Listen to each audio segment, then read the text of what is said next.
Certains pensent que l'évangile est tellement compliqué que c'est réservé à certains experts de l'expliquer, comme les pasteurs par exemple. Les évangélistes. C'est ça. Mais finalement, quand on regarde le livre des Actes, les premières personnes à vraiment partager à des foules ce que Jésus avait fait, c'était les disciples. Et les disciples, c'était des pêcheurs de formation. Et finalement, ce qui les qualifiait, c'était d'avoir été avec Jésus. Et en fait, aujourd'hui, on est avec Jésus, grâce au Saint-Esprit. Donc, ça veut dire qu'on est aussi également qualifié pour expliquer l'Évangile à d'autres. Non, c'est vrai, ouais. Et selon vous, c'est quoi les choses principales qu'il faut partager quand on veut expliquer l'Évangile à quelqu'un? Ben, peut-être que personne n'est parfait et que finalement on fait tous des erreurs, mais que malgré tout, Dieu nous aime. Oui, Dieu est amour. C'est la chose principale à dire, parce qu'on a souvent l'image de... Enfin, pas moi, hein, mais les gens, peut-être que Dieu est un père fouettard, et il nous envoie des famines, des tremblements de terre, des guerres. Et il faut leur dire que malgré tout, Dieu nous aime. Et que son amour est constant et reste le même pour toujours. Oui, finalement, quand on y réfléchit, l'Évangile est quand même assez simple, mais aussi très profond. Et j'ai un bracelet qui va un peu récapituler les points essentiels à expliquer quand on veut partager l'Évangile avec quelqu'un. Est-ce que vous pourriez essayer de deviner quel symbole représente quoi? Alors, il y a un cœur, donc ça représente l'amour, je pense. Après, il y a un symbole de division, ça je ne sais pas. Après, il y a la croix de Jésus. Et le point d'interrogation, je ne sais pas. Ouais, Dieu nous aime. Peut-être la division, une séparation.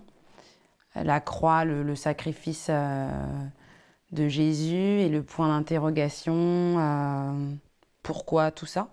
Pourquoi la croix? Waouh! Je sais pas. Ouais. Non, vous êtes vraiment pas très loin. Bon, tu disais dès le départ que ce qui faisait le cœur de l'Évangile, c'était l'amour de Dieu. Ouais. Et effectivement, on peut commencer en expliquant que Dieu a créé l'homme, a voulu notre vie, parce qu'il nous aime et il veut qu'on le connaisse personnellement. Effectivement, là, il y a l'idée de séparation. Et cette séparation, elle est due à ce qu'on appelle le péché. Et ça sépare l'être humain de Dieu qui lui est parfait. Ça, c'est la solution de Dieu. En effet, c'est la croix. C'est la solution que Dieu a trouvée pour que nos péchés ne nous condamnent pas, mais pour qu'on puisse à nouveau avoir la vie et connaître Dieu et être en relation avec lui. Et le point d'interrogation, ça implique en fait que connaître ça, d'accord, mais ce qui est le plus important, c'est de choisir d'y croire. En fait, c'est ça qui est compliqué, c'est pas tellement de comprendre l'Évangile, mais c'est de choisir d'y croire. Et donc le point d'interrogation, ça représente notre choix. Est-ce que je choisis de croire que Jésus m'a sauvée en se sacrifiant à ma place ou pas? Et c'est à nous de décider. Ok. Ouais, c'est simple, c'est sympa. Alors bon, c'est une manière de partager l'Évangile. Il y en a beaucoup d'autres. C'est même possible d'expliquer l'Évangile avec 2 flèches sur une serviette quand vous prenez un café avec quelqu'un. Il y a une brochure qui s'appelle « Connaître Dieu personnellement » qui résume un petit peu ces 4 points avec quelques versets. D'ailleurs, elle est aussi sur une application qui s'appelle God Tools. Tu peux regarder si tu veux, c'est le premier onglet.